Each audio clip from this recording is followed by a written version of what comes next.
শান্তিতে সবাই বসবাস করতে পারে, যে যার ধর্ম, যে যে দর্শন নিয়ে। বাংলাদেশে বিভিন্ন জায়গায় কেউ বাউল দর্শন, কেউ ফকির দর্শন, যে যেভাবে আছে সুফি দর্শন, তাদের উপরে যে হামলা হচ্ছে, তাদের উপরে যে নির্যাতন হচ্ছে, যে যে ধর্মে যে যেটা বিশ্বাস করে, যে যেভাবে শান্তি পাচ্ছে তার কর্ম করে, এই যে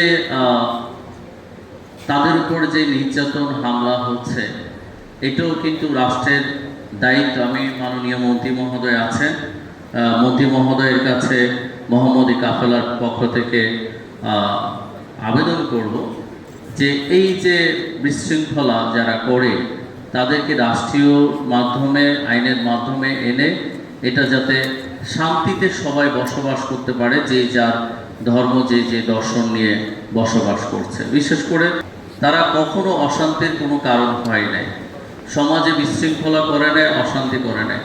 হয়তো কিছু সুফি নামধারী বিভিন্নভাবে অপকর্ম কিংবা অন্যায় করতে পারে, সেটা রাষ্ট্র আছে, রাষ্ট্রের আইনের মাধ্যমে সেটাকে ব্যবস্থা নিতে পারে।